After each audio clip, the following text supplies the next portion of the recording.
Tak sengaja kulihat suami peluk gundik di mall. Langsung kuhampiri dan kutampar dia di depan semua orang. Sebelum cerita dimulai, silahkan tulis di kolom komentar dari daerah mana saja teman-teman yang menonton cerita ini. Jangan lupa like dan subscribe agar channel ini bisa semakin berkembang dan mempersembahkan cerita yang lebih menarik lagi.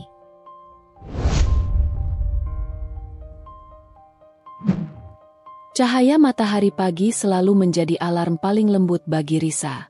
Bukan karena sinarnya yang terik, melainkan karena aroma khas yang dibawanya. Aroma biji kopi yang baru digiling bercampur dengan sedikit wangi aftershave favorit Arya. Sudah 7 tahun Risa bangun dengan simfoni pagi ini, dan ia tidak pernah bosan. Risa membalikan badan di atas tempat tidur king size mereka. Di sampingnya, Arya masih terlelap. Wajahnya yang damai, dengan garis-garis halus di sudut mata yang hanya muncul saat ia tertawa lepas, selalu menjadi pemandangan favorit Risa. Arya, suaminya, adalah seorang direktur pemasaran yang karirnya tengah menanjak pesat. Ia pintar, ambisius, dan, yang paling penting bagi Risa, ia adalah rumah. Risa menyentuh pipi Arya dengan lembut. Suhu tubuhnya hangat, memancarkan kedamaian yang terasa menenangkan. Mereka adalah pasangan ideal yang sering diidamkan teman-teman mereka. Rumah minimalis mereka selalu hangat, dipenuhi tawa, dan tidak pernah kekurangan cerita. Mereka berdua adalah kepingan puzzle yang saling melengkapi. Arya yang logis dan strategis, sementara Risa, seorang fashion stylist dan pemilik butik kecil yang tengah berkembang, adalah jiwa artistik dan emosional yang menyeimbangkan. Arya menggeliat. Mata coklat gelapnya terbuka perlahan. "Sudah bangun, sayang?" Suara seraknya selalu terdengar seperti melodi lembut di telinga Risa. "Aku terbangun karena aroma surga yang kau buat," jawab Risa, tersenyum. "Kau bangun lebih dulu dariku lagi." Arya terkekeh, menarik Risa ke dalam pelukannya. Aroma parfum maskulinnya menyeruak. Sebuah kebiasaan yang tidak pernah berubah sejak mereka pacaran di bangku kuliah. "Aku tidak bisa membiarkan istriku yang cantik membuat kopi sendiri. Apalagi hari ini kau ada pertemuan dengan klien besar, kan?" "Tentu." Risa menyandarkan kepalanya di dada Arya. "Aku sudah menyiapkan 3 lauk terbaik untuk Ibu Karina. Kalau ini berhasil, butik kita bisa dikenal di kalangan sosialita Jakarta." "Aku yakin kau bisa. Kau punya tangan emas," puji Arya, mencium kening Risa. "Semua yang kau sentuh akan menjadi indah." Risa merasakan gelombang kebahagiaan. Pujian Arya adalah vitamin hariannya. Selama ini, Arya selalu menjadi pendukung terbesar karir Risa. Ia tidak pernah membatasi ambisi istrinya, justru mendorongnya untuk terus maju. Hubungan mereka dibangun atas dasar saling menghargai dan mendukung impian masing-masing. Mereka turun ke dapur. Arya sudah menyiapkan latte kesukaan Risa dan sarapan ringan, roti panggang dengan alpukat dan taburan biji chia.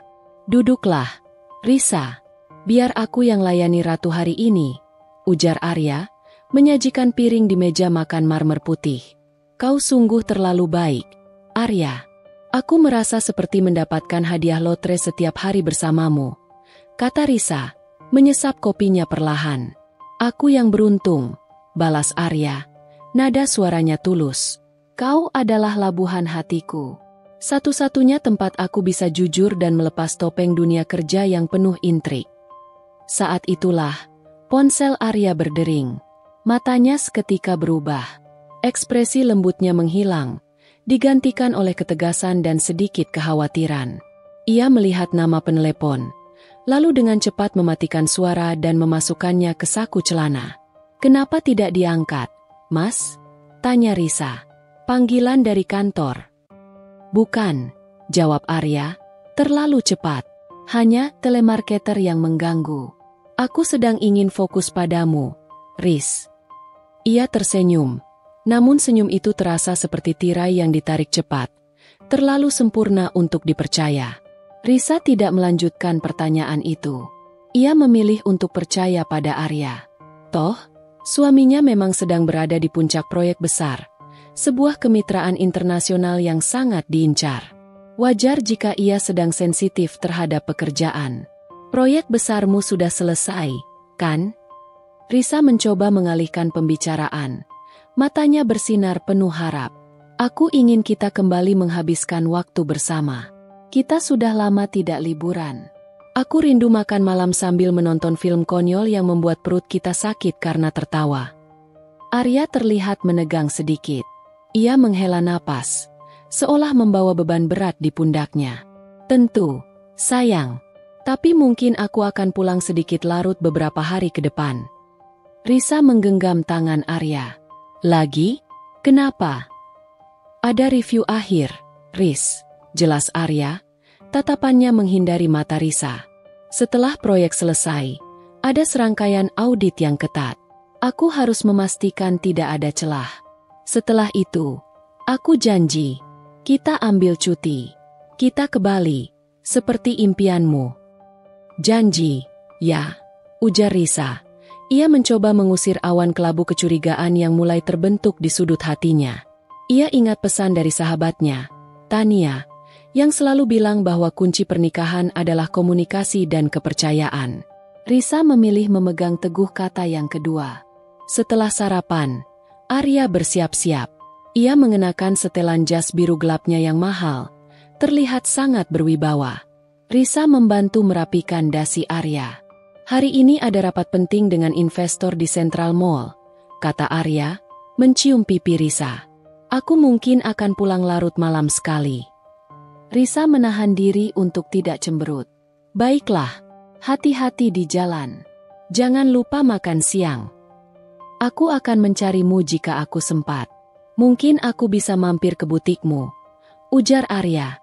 Sebuah janji yang Risa tahu jarang sekali bisa ditepati, tetapi ia menghargainya. Ketika Arya sudah pergi, Risa kembali ke kamar untuk bersiap-siap. Ia mengambil kemeja yang akan Arya kenakan besok, bersiap untuk mencucinya. Saat ia memegang kerah kemeja itu, sehelai benang merah yang sangat tipis tersangkut di kain. Benang itu bukan berasal dari bahan kemeja Arya. Bukan pula dari seragam kantornya. Risa mengernyitkan dahi. Ia menarik benang itu, dan sambil melakukannya, hidungnya menangkap aroma samar yang asing. Aroma yang lembut, manis, sedikit seperti vanila dan bunga mawar. Namun jelas bukan parfum yang biasa Risa pakai. Itu adalah jejak asing yang terasa mengganggu. Risa mendadak teringat bagaimana Arya sering lembur, bagaimana ia sering mematikan ponselnya, dan bagaimana tatapan mata Arya seringkali kosong, seperti menyimpan rahasia di kedalaman lautan sepi. Keraguan itu, yang selama ini ia tepis, kini mulai tumbuh menjadi duri yang menyakitkan. Tidak mungkin, bisik Risa dalam hati, menolak kecurigaan yang mulai merobek kanvas kebahagiaan mereka. Arya adalah suaminya, cinta pertamanya, ayah dari anak-anak yang akan mereka miliki kelak. Ia harus percaya. Tapi, aroma asing itu terus mengganggu, membuat hati Risa tidak lagi seutuhnya damai. Ia menghela napas, mengambil kunci mobilnya dan tas kerjanya. Hari ini adalah hari besar untuk butiknya. Risa harus fokus pada pekerjaan. Ia memutuskan untuk mencoba mampir ke Central Mall sore nanti, setelah urusannya selesai. Ia akan mengejutkan Arya di tengah rapatnya. Mungkin, dengan melihat Arya di tempat kerja, semua keraguan ini akan lenyap, dan ia bisa kembali mempercayai pilar rumah tangganya. Risa meninggalkan rumah dengan perasaan yang campur aduk. Ia tidak tahu bahwa keputusannya untuk menyusul Arya ke Central Mall sore itu akan menjadi palu godam yang menghancurkan semua yang telah mereka bangun selama 7 tahun. Ia akan menyaksikan dengan mata kepala sendiri bagaimana ilusi kebahagiaan itu terkoyak-koyak, membuka jalan menuju konflik yang jauh lebih mendalam dan menyakitkan daripada sekadar perselingkuhan biasa. Ia akan bertemu takdir di sana. Takdir yang menunggunya dengan sebuah tamparan. Sejak menemukan sehelai benang merah asing dan mencium aroma vanila di kemeja Arya, hari-hari Risa terasa seperti berjalan di atas kaca rapuh.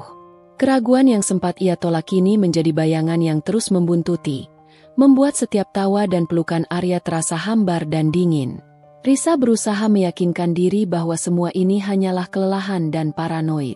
Arya adalah suaminya, pilar hidupnya. Tidak mungkin ia sanggup mengkhianati janji suci yang mereka ikrarkan.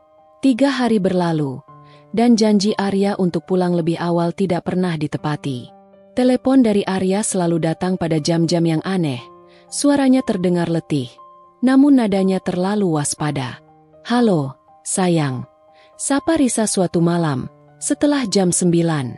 Biasanya, Arya sudah di rumah sejak pukul 7. "Halo, Riz. Maaf, aku baru sempat telepon. Aku masih di kantor. Meeting mendadak dengan partner dari Shanghai," jawab Arya. Ada jeda panjang sebelum ia melanjutkan. "Aku akan pulang larut sekali, mungkin setelah tengah malam. Kau tidur saja dulu, ya?" Risa menyalakan lampu duduk di samping tempat tidur. Ia sedang membaca buku yang baru dibelinya, tetapi matanya tidak bisa fokus. "Kenapa suasananya sepi sekali, Mas? Bukankah seharusnya meeting dengan orang penting itu ramai dan formal?" Jeda itu kembali. Sekali lagi, terlalu lama. Risa bisa mendengar napas Arya yang tertahan. "Oh, ya. Mereka sudah pulang. Aku sedang membereskan presentasi terakhir," jawab Arya, kini dengan nada yang lebih ringan, seolah berusaha keras untuk terdengar normal. "Kau tidak perlu khawatir. Aku baik-baik saja." "Aku tidak khawatir dengan pekerjaanmu, Mas. Aku khawatir dengan kesehatanmu. Kau sudah tidak berolahraga lagi." Kantung matamu menghitam. "Kau makan teratur, kan?" desak Risa. Hatinya terasa sesak. Ia merindukan Arya yang dulu, yang selalu berbagi cerita tentang hari-harinya tanpa perlu ia paksa. "Tentu, sayang. Jangan mendramatisir. Aku akan segera pulang. Ingat, aku mencintaimu," kata Arya, lalu buru-buru menutup telepon. "Aku mencintaimu." Kalimat itu terasa seperti pedang bermata dua di telinga Risa. Jika Arya mencintainya, mengapa ia menciptakan jarak sejauh ini? Keesokan harinya, Risa bertemu dengan Tania di butiknya. Tania, sahabat yang sudah seperti saudara kandung, langsung menangkap gurat cemas di wajah Risa yang biasanya ceria. "Ada apa denganmu, Riz? Kau terlihat seperti belum tidur selama seminggu," tanya Tania, meneliti desain gaun yang baru selesai dibuat. Risa menghela napas, menceritakan kembali tentang aftershave yang aneh, benang merah, dan perubahan drastis pada sikap Arya. "Dia tidak pernah lagi membantuku mencuci piring, Tania. Dulu, itu adalah ritual kami. Sekarang, dia hanya duduk di sofa, menatap ponselnya. Saat aku mendekat, dia langsung panik dan menyembunyikannya," cerita Risa, suaranya bergetar. Tania meletakkan gaun di meja. Ia menatap Risa dengan sorot mata serius. "Dengar, Riz, aku tidak suka menjadi pembawa berita buruk, tapi naluri seorang istri biasanya lebih tajam dari pisau cukur. Perubahan sikap yang terlalu mendadak, ponsel yang dijaga ketat, dan alasan lembur yang tidak masuk akal, itu adalah 3 rambu merah utama. Tapi, Arya, kami sudah bersama sejak nol. Aku mengenalnya seperti aku mengenal diriku sendiri." Risa masih mencoba menyangkal. "Semua orang bisa berubah, Riz. Apalagi saat seseorang mencapai puncak karir seperti Arya. Uang, kekuasaan, dan kesempatan terkadang bisa membuat orang lupa diri," ujar Tania pelan. "Kau harus mencari tahu. Jangan biarkan dirimu tenggelam dalam ketidakpastian ini." Risa termenung. Ia tahu Tania benar. Ia harus mendapatkan bukti demi ketenangan hatinya sendiri.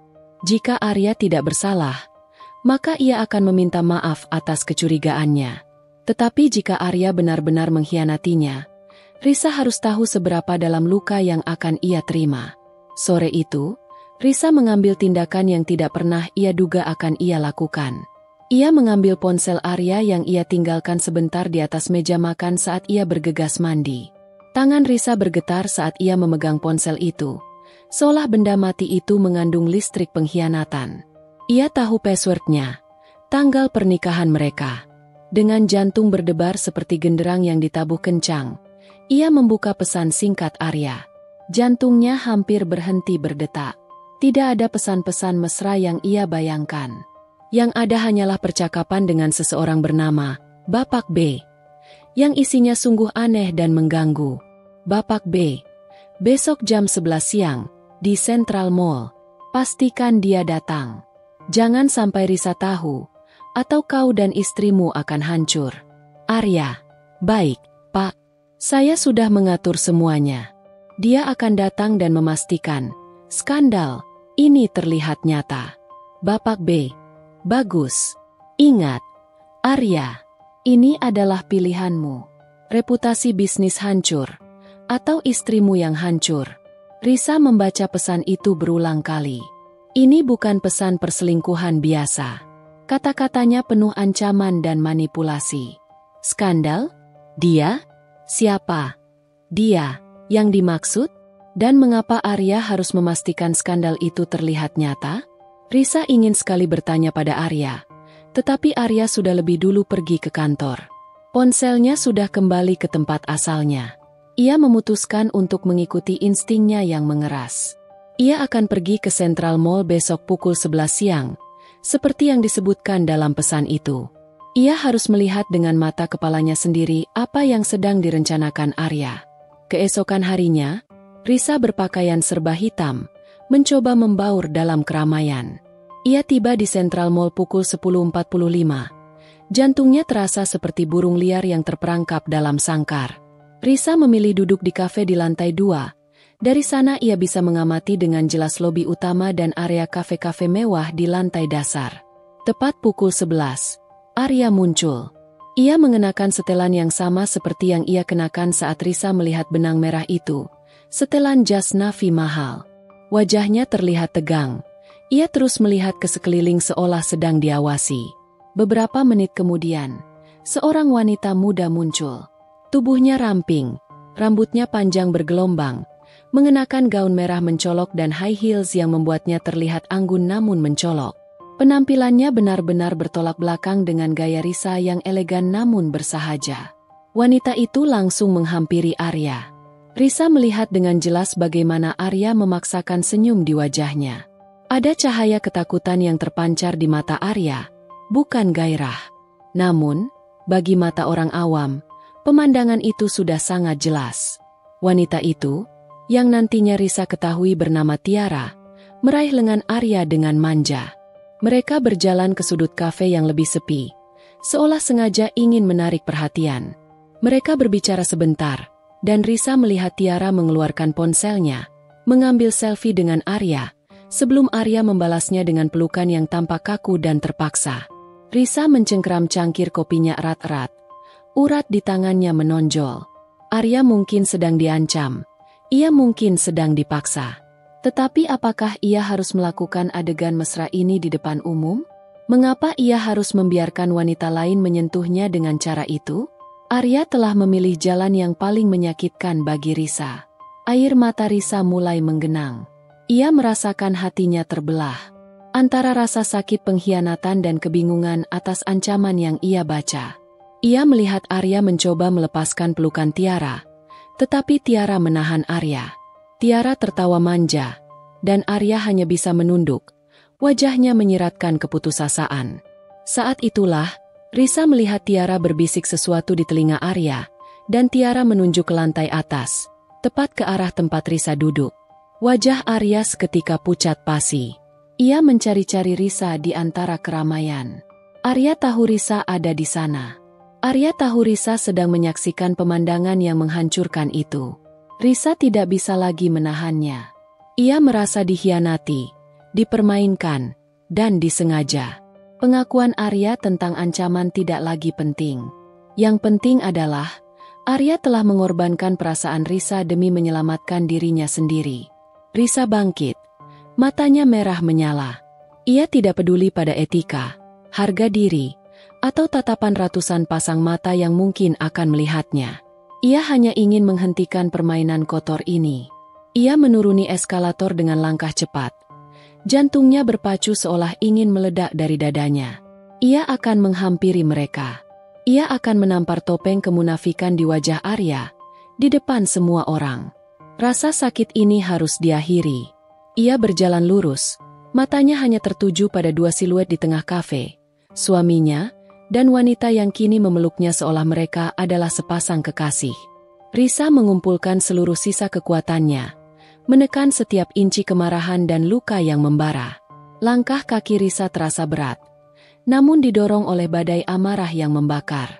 Sepatu heels yang ia kenakan beradu dengan lantai marmer mall, menghasilkan ketukan tajam yang seolah menjadi irama bagi detak jantungnya yang menggila. Ia menuruni anak tangga terakhir. Matanya terkunci pada Arya dan wanita bergaun merah itu, Tiara. Jarak mereka kini hanya beberapa meter, namun rasanya seperti membentang sejauh jurang pengkhianatan. Risa melihat dengan jelas bagaimana Arya, suaminya yang seharusnya menjadi dermaga tempatnya berlabuh, membiarkan Tiara merangkul lengannya. Arya mungkin berada di bawah ancaman, seperti yang ia baca dalam pesan, tetapi pemandangan ini jauh melampaui batas toleransi. Ini adalah tarian publik yang sengaja dipertontonkan untuk menghancurkan harga dirinya. Saat Risa hanya berjarak satu langkah dari meja mereka, ia mendengar Tiara tertawa kecil. Suara tawa yang dibuat-buat itu terasa menusuk telinga Risa. "Sayang, kenapa tegang sekali? Kau kan sudah lihat, istrimu tidak ada di sini." "Santai saja," bisik Tiara. Tangannya menyentuh pipi Arya dengan gerakan yang terlalu intim. Arya tersentak. Tatapan matanya semakin panik. Arya tahu Risa sudah melihatnya. Ia mencoba menarik diri dari Tiara. "Cukup, Tiara. Kita sudah melakukan apa yang mereka mau." "Belum, Hani," jawab Tiara, menahan lengan Arya. "Mereka mau lebih. Mereka mau ada adegan mesra yang pasti dilihat orang. Ayolah, demi kita." Ia menekan kata, "kita," dengan nada mengejek. Risa tidak bisa menahan ledakan emosi itu lebih lama lagi. Rasa sakit, marah, dan merasa diperbodoh meledak menjadi satu. Ia tidak ingin mendengar satu kata pun lagi. Ia mendekat, berdiri tegak di depan meja mereka. Bayangan Risa menutupi Arya dan Tiara. Arya mendongak. Wajahnya yang tegang berubah menjadi putih pucat seperti kapas. Ia tidak terkejut. Ia hanya terlihat ketakutan. Ketakutan itu seolah mengonfirmasi semua pikiran terburuk Risa. "Risa, apa yang kau lakukan di sini?" tanya Arya, suaranya tercekat. Ia segera berdiri, menjauhkan tangannya dari Tiara. Risa tidak menjawab Arya. Matanya yang merah berkaca-kaca menatap lurus ke wajah Arya yang penuh ketakutan. "Bagaimana kau bisa?" teriak Risa. Suaranya pecah, namun cukup keras untuk menghentikan obrolan beberapa meja di sekitar mereka. Keramaian mall mendadak meredup. Semua pasang mata mulai berfokus pada drama yang terjadi di kafe. "Setelah 7 tahun kebersamaan, setelah janji-janji yang kau ucapkan, setelah semua dukungan yang kuberikan untuk karir busukmu ini, kau peluk jalang ini di depan semua orang." Suara Risa meninggi, penuh luka. Arya mencoba meraih lengan Risa. "Risa, dengarkan aku. Ini tidak seperti yang kau pikirkan. Kita bicara di rumah, jangan di sini. Lepaskan." Risa menepis tangan Arya dengan kuat. "Jangan sentuh aku. Aku tidak butuh drama palsu dan sandiwara konyolmu di rumah. Aku butuh kejujuran. Katakan padaku, Arya, apa kekurangan yang aku miliki sampai kau harus mencari pelukan wanita lain?" Risa melihat ke sekeliling. Orang-orang sudah bergerombol. Beberapa mengeluarkan ponsel, siap merekam. Arya, yang selalu menjaga citra dan reputasinya, terlihat sangat menderita dengan tatapan penghakiman itu. Tiara, wanita bergaun merah, kini bangkit. Wajahnya tidak menunjukkan rasa bersalah, melainkan ketakutan yang mendalam, sama seperti Arya. Ia mencoba bersembunyi di balik tubuh Arya. Risa menoleh ke Tiara. Kau wanita murahan. Kau tahu dia suami orang, tapi kau merangkulnya seolah dia milikmu. Berapa yang dia bayar? Sepatu mahal? Tas baru? Seberapa rendah harga dirimu?" Tiara hanya menunduk, bibirnya bergetar. Namun ia tidak mengeluarkan sepatah kata pun untuk membela diri. Sikap Tiara yang pasif ini, entah mengapa, terasa aneh bagi Risa. Arya kembali mendekati Risa. Matanya memohon, "Tolong, Risa. Demi Tuhan, hentikan ini. Aku akan jelaskan semuanya. Aku tidak selingkuh. Aku dipaksa. Dipaksa? Dipaksa untuk menikmati pelukan wanita lain. Potong Risa tajam. Sisa-sisa rasionalitasnya lenyap, digantikan oleh ledakan emosi yang tidak tertahankan. Risa teringat semua malam sepi yang ia lalui, aroma parfum asing, dan janji-janji palsu Arya. Semua rasa sakit itu mengkristal di telapak tangannya. Plak! Suara tamparan itu begitu nyaring, membelah keramaian mall seperti petir di siang bolong. Kepala Arya terhempas ke samping.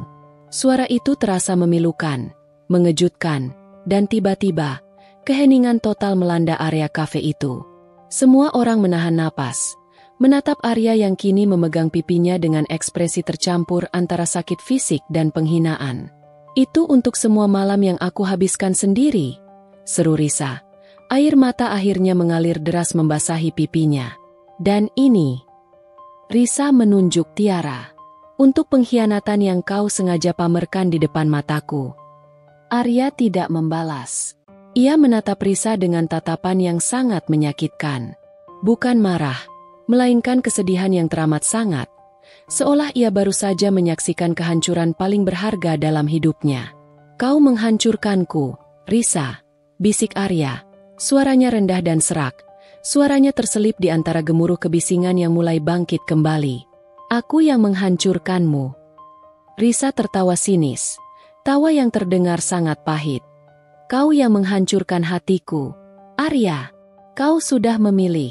Sekarang, aku tidak ingin melihat wajahmu lagi. Risa berbalik, melangkahkan kaki menjauh. Ia tidak peduli pada bisikan orang-orang. Ia tidak peduli pada kamera ponsel yang merekamnya. Ia hanya ingin lari dari tempat yang kini terasa seperti medan perang emosional itu. Arya mencoba mengejar Risa. Risa, tunggu. Kau tidak boleh pergi seperti ini. Kau harus mendengarkan penjelasanku. Namun, saat Arya mengambil satu langkah, Tiara menarik lengannya dengan kuat. Tatapan Tiara kini dipenuhi ketakutan yang lebih nyata. Jangan kejar dia, desak Tiara, berbisik keras di telinga Arya. Lihat, pria itu ada di sudut. Kau tidak boleh merusak rencana mereka. Mereka melihat kita. Arya berhenti mendadak. Ia mengikuti pandangan Tiara. Di sudut lorong, dekat butik perhiasan, berdiri seorang pria berjas hitam. Tatapannya dingin dan mengawasi mereka. Arya tahu siapa pria itu. Utusan dari Bapak B. Arya mengepalkan tangannya, menahan keinginan membara untuk mengejar Risa. Ia harus memilih antara mengikuti istrinya dan mempertaruhkan keselamatannya, atau tetap dalam permainan kotor ini untuk melindunginya.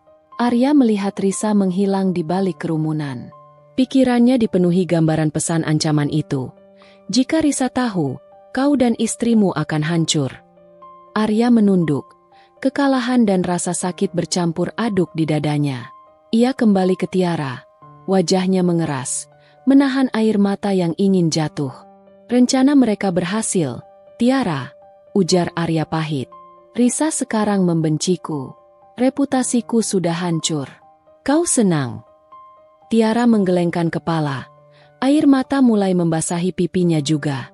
Tidak, aku tidak senang. Aku minta maaf. Arya, aku terpaksa. Mereka mengawasi kita. Aku tidak peduli, kata Arya dingin.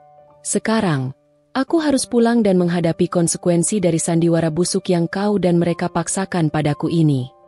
Arya pergi meninggalkan Tiara sendirian di tengah kafe yang penuh bisikan. Ia berjalan keluar dari mall, meninggalkan kehancuran yang diciptakannya di belakangnya. Sementara Risa, di dalam taksinya, hanya bisa menangis tanpa suara. Hatinya terasa seperti kaca yang remuk tak bersisa, membawa pergi tamparan yang menjadi saksi bisu kehancuran pernikahan mereka. Ia tidak tahu bahwa tamparan itu justru membuka pintu menuju kebenaran yang jauh lebih besar dan mengerikan dari sekadar perselingkuhan. Risa tiba di apartemen mereka. Nafasnya terengah-engah. Kemarahannya yang membakar di mall kini berganti menjadi gelombang dingin kepedihan yang mencekik. Ruangan itu terasa asing, sepi, dan tiba-tiba terlalu besar untuk ditempati seorang diri. Ia berjalan menuju kamar tidur. Air mata sudah mengering di pipinya, meninggalkan jejak perih. Ia mulai mengemasi pakaiannya, memindahkan sebagian hidupnya ke dalam koper besar. Tindakannya dilakukan dalam keheningan yang mematikan. Tidak lama kemudian, pintu depan terbuka dengan suara dentuman pelan. Arya masuk. Jasnya kusut. Rambutnya acak-acakan. Wajahnya tidak lagi menunjukkan kepanikan atau ketakutan, melainkan kekosongan total, seperti kanvas yang baru saja kehilangan seluruh warnanya.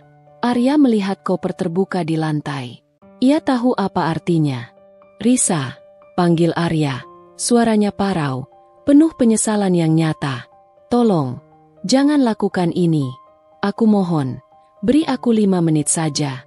Dengarkan aku." Risa tidak menoleh. Ia memasukkan blazer favoritnya ke dalam koper. Gerakannya dingin dan terukur. Tidak ada yang perlu didengarkan lagi.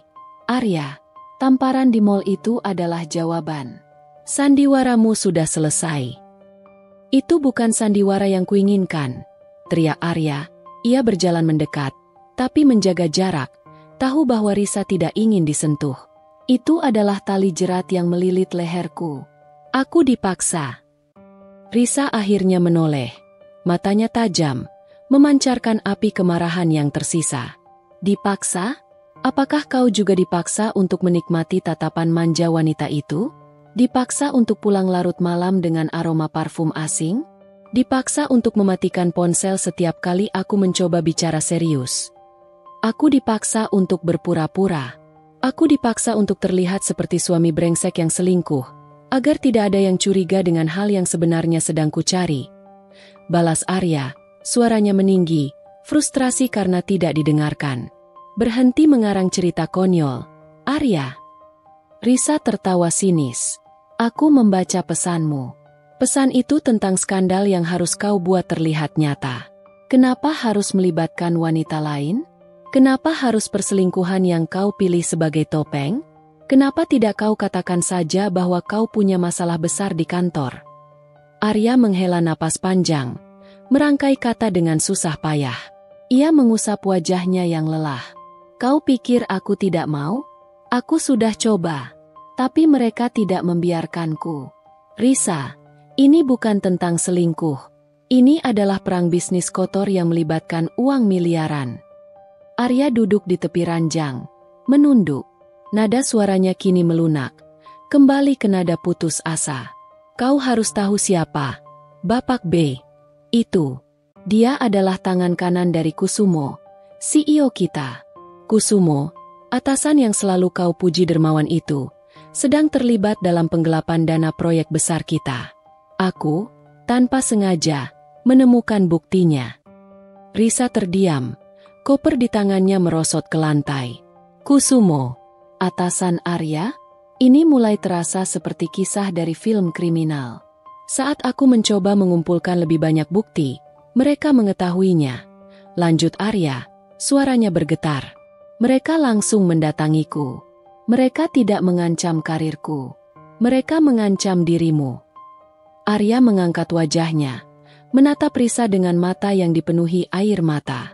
"Mereka menunjukkan foto-fotomu, Riz, jadwalmu di butik, bahkan rute pulangmu. Mereka bilang, jika aku mencoba membongkar skandal penggelapan ini, mereka tidak akan menyentuhku. Mereka akan menyentuhmu. Mereka bilang, mereka akan membuatmu menghilang dan tidak akan ada yang bisa melacaknya." Ruangan itu terasa berputar bagi Risa. Kata-kata Arya menghantamnya seperti gelombang pasang. Ini adalah pengakuan yang mencengangkan, jauh dari kisah cinta segitiga klise yang ia bayangkan. "Aku panik, Risa," bisik Arya. "Aku tidak bisa melindungimu jika aku melawannya secara terbuka. Aku harus mencari waktu, mengumpulkan semua bukti dengan aman. Dan cara satu-satunya adalah dengan menghancurkan reputasiku sendiri." Mereka menawarkan opsi, buat skandal perselingkuhan, jatuhkan citramu, dan mereka akan membiarkanmu dan Risa hidup. Tapi, jika kau melawan, Risa yang akan jadi korban. Mereka ingin aku terlihat tidak kredibel dan lemah, Agar ketika aku menyuarakan kebenaran tentang Kusumo, tidak ada yang akan percaya pada omongan seorang suami tukang selingkuh. Jelas Arya.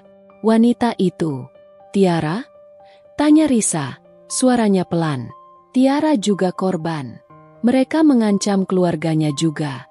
Mereka memaksanya mendekatiku dan membuat semua orang percaya kami berselingkuh. Termasuk kau, Risa. Tujuan mereka adalah agar kau melihatnya. Kau hancur, dan aku kehilangan semangat untuk melawan. Mereka ingin memecah kita dari dalam, ujar Arya. Ia meninju kasur di sampingnya dengan frustrasi. Aku mencoba melindungimu dengan menjauh darimu, dengan membuatmu membenciku. Aku pikir, jika kau membenciku, kau akan aman. Kau tidak akan terlibat. Risa memproses semua informasi itu. Ancaman, penggelapan, dan sandiwara perselingkuhan yang dirancang untuk menghancurkan semangat Arya. Kenapa kau tidak memberitahuku? Kenapa kau menanggungnya sendirian? Tuntut Risa. Air mata kembali mengalir. Kali ini bukan karena pengkhianatan, tetapi karena rasa sakit yang mendalam karena suaminya memilih memikul beban seberat ini sendirian. Aku takut kau mencoba membantuku.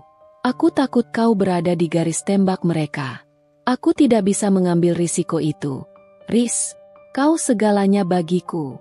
Tamparanmu tadi itu menyakitkan. Tapi itu jauh lebih baik daripada melihatmu dalam bahaya. Arya kini menangis. Air mata bercampur dengan keringat di pelipisnya. Risa menatap Arya. Ia melihat kejujuran tanpa filter di mata Arya. Ia melihat seorang suami yang putus asa, terpojok, dan memilih jalan yang salah demi melindungi istri yang dicintainya. Ia adalah pahlawan yang memilih topeng penjahat. Risa berjalan pelan, mendekati Arya. Ia berlutut di depannya, menggapai kedua tangan Arya yang gemetar. "Dengar, Mas," kata Risa. Suaranya kini tenang, namun tegas. "Ancaman mereka berhasil. Aku hancur. Kau kehilangan reputasi. Tapi kau salah besar jika berpikir aku lemah. Aku tidak butuh perlindunganmu yang membuatku terasing. Aku butuh kepercayaanmu." Arya menunduk. "Maafkan aku, Risa. Aku pengecut karena tidak memberitahumu." "Ya, kau memang pengecut," Risa mengangguk. "Tapi kita tidak akan membiarkan mereka menang. Mereka ingin memecah kita. Kita akan buktikan bahwa kita tidak bisa dihancurkan. Mereka ingin skandal ini terlihat nyata. Kita akan membuat skandal mereka yang terlihat nyata." Risa mendongak. Matanya kini berkilat penuh tekad. Aura perlawanan terpancar kuat darinya. "Aku tidak tahu apa yang mereka rencanakan dengan Tiara. Tapi aku akan mencari tahu kebenarannya. Aku tidak akan membiarkan wanita lain menjadi korban sandiwara busuk ini. Aku akan mencari Tiara. Aku akan mencari tahu siapa sebenarnya, Bapak B, itu, dan kita akan menjatuhkan Kusumo bersama-sama." Arya menatap Risa, terkejut dengan kekuatan dan ketegasan istrinya. Wanita di depannya ini bukan lagi istri yang menangis putus asa di mall, melainkan panglima perang yang siap bertarung untuk rumah tangganya. Kau yakin?" tanya Arya, ragu. "Aku yakin." Risa tersenyum tipis. "Mereka memilih musuh yang salah. Mereka mengira aku hanya istri rumahan biasa. Mereka lupa, aku juga seorang pebisnis. Dan di dunia bisnis, yang paling berbahaya bukanlah musuh yang kita kenal, melainkan musuh yang terlihat seperti sahabat." Risa bangkit. Ia mencium Arya dengan lembut. Ciuman yang penuh makna, bukan nafsu, melainkan ikrar persatuan. "Aku memaafkan pengkhianatan yang tidak pernah kau lakukan, Mas. Sekarang, buktikan padaku bahwa pengorbananmu ini tidak sia-sia. Kita mulai rencana kita." Koper di lantai itu tetap terbuka, tetapi Risa tidak lagi ingin mengemas pakaiannya. Ia hanya ingin mengemas bukti. Kisah cinta mereka kini berubah, dari drama perselingkuhan menjadi thriller konspirasi yang mendebarkan. Meskipun ikrar persatuan telah terucap dan air mata pengampunan telah kering, Risa tahu ia tidak bisa langsung terjun ke medan pertempuran. Hatinya, yang baru saja diobati dengan pengakuan jujur Arya, masih memerlukan jeda. Malam itu, Risa tidur di kamar tamu, bukan karena benci, Tetapi karena ia butuh ruang untuk menyusun kembali serpihan jiwanya yang sempat hancur, Arya menghargai keputusan itu. Keesokan harinya, Risa bangun dengan kepala yang terasa berat, seperti membawa batu pualam. Ia mengambil cuti dari butiknya. Ia duduk di balkon, ditemani secangkir teh herbal yang dingin, membiarkan pikirannya berputar. Arya menghampirinya, membawa selimut tipis. Udara pagi ini dingin. Sayang, jangan sakit. Aku baik-baik saja, Mas, jawab Risa, tersenyum tipis. Senyum itu belum seutuhnya kembali, masih terukir rapuh di wajahnya. Aku tahu kau membutuhkan waktu, ujar Arya, duduk di kursi seberang Risa. Aku sudah membatalkan semua jadwal hari ini. Aku akan menjagamu. Risa menggelengkan kepala. Tidak, Mas. Kau harus tetap bekerja. Mereka tidak boleh curiga bahwa kita sudah berbaikan, apalagi setelah insiden di mall kemarin. Pria yang mengawasimu itu pasti sudah melapor. Kau harus tetap menjaga jarak dariku, demi keamanan kita berdua. Itu bagian dari sandiwara ini. Arya menatap istrinya dengan takjub. Hanya dalam semalam, Risa berubah dari istri yang terluka menjadi pemimpin strategis yang dingin. Baiklah. Aku akan pergi ke kantor, dan berlagak seperti suami yang reputasinya baru saja hancur, kata Arya. Suaranya dipenuhi rasa bersalah. Tapi tolong, jangan pergi kemana-mana sendirian. Jika kau perlu sesuatu, hubungi Tania. Tania, gumam Risa. Ya, aku perlu berbicara dengannya. Dia adalah satu-satunya orang yang tahu sebagian cerita ini, dan aku butuh matanya. Setelah Arya berangkat, Risa menelepon Tania. Ia meminta Tania datang ke rumah mereka. Ketika Tania tiba, ia melihat koper yang masih terbuka di kamar dan wajah Risa yang pucat. Astaga, Risa, kau benar-benar sudah berpisah dari Arya? Tanya Tania, langsung memeluk sahabatnya. Risa membalas pelukan itu, namun ia tidak menangis. Tidak, Tan. Justru sebaliknya. Aku dan Arya baru saja menyusun rencana balas dendam. Tania melepaskan pelukan, menatap Risa dengan ekspresi bingung. Apa maksudmu? Setelah tamparan sehebat itu, kau malah... Risa menyela, menarik Tania ke ruang tamu. Duduklah, kau harus tahu kebenaran yang tidak akan pernah kau duga. Risa menceritakan semuanya, ancaman Kusumo dan Bapak B, penggelapan dana, bagaimana Arya dipaksa memilih antara perselingkuhan palsu atau keselamatan Risa, dan bagaimana Tiara juga dijadikan boneka di tangan dalang. Risa berbicara dengan nada datar, seolah ia sedang menceritakan alur sebuah film. Tania mendengarkan dengan mulut terbuka lebar. Ya Tuhan, Riz, ini bukan drama keluarga. Ini thriller politik kantor. Aku tidak percaya Kusumo, pria yang selalu menyumbang untuk panti asuhan, bisa sekeji itu. Itulah wajah kejahatan yang sesungguhnya, Tan. Ia bersembunyi di balik topeng kedermawanan, kata Risa. Sekarang, aku butuh bantuanmu. Kau tidak boleh menceritakan ini pada siapapun, termasuk suamimu.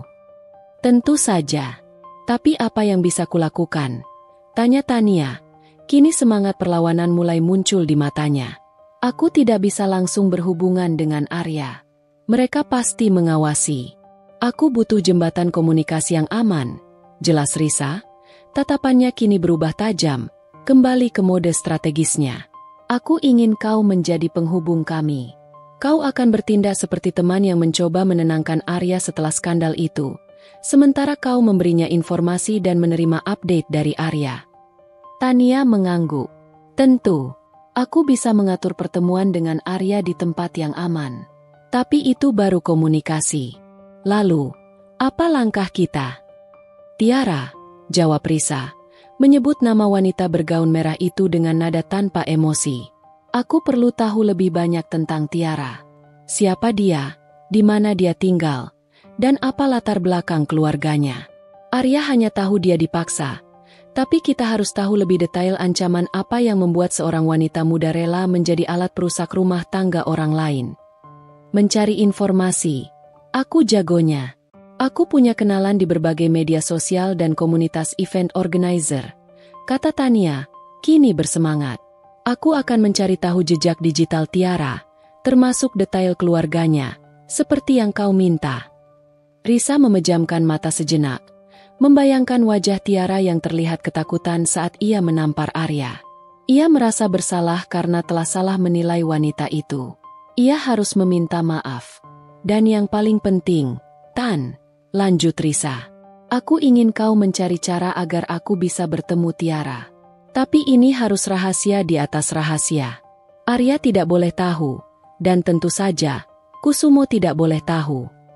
Bertemu Tiara? Riz, itu berisiko, seru Tania. Bagaimana jika dia bukan korban? Bagaimana jika itu semua adalah sandiwara Arya untuk membuatmu kembali? Risa menggeleng. Arya sudah jujur padaku. Lagi pula, aku membaca pesan ancaman itu sebelum Arya mengaku. Tapi aku setuju, kita harus waspada. Aku perlu menatap matanya dan mengukur kejujurannya.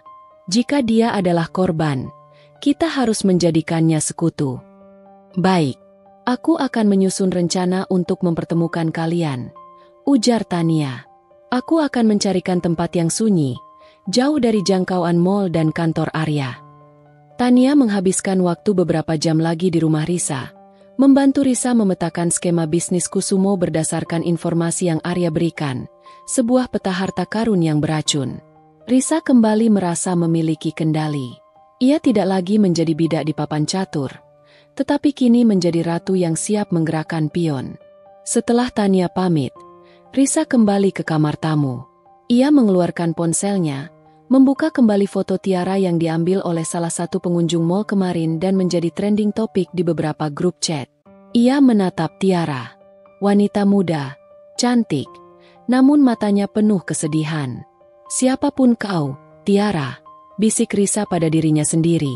Aku akan menemukanmu. Dan jika kau memang korban, kita akan bersatu. Karena di balik sandiwara perselingkuhan ini, ada kejahatan yang jauh lebih besar yang harus kita bongkar. Malam itu, Risa tidur dengan pikiran penuh strategi, bukan air mata. Ia sudah melewati fase keterpurukan. Sekarang adalah waktunya untuk bergerak, mengumpulkan sekutu, dan mulai menyerang sarang laba-laba Kusumo dan Bapak B. Setelah Risa dan Tania sepakat untuk memulai operasi senyap, suasana di sekitar Risa berubah drastis. Ia tidak lagi melihat dirinya sebagai korban, melainkan sebagai detektif yang sedang mengumpulkan kepingan puzzle kejahatan.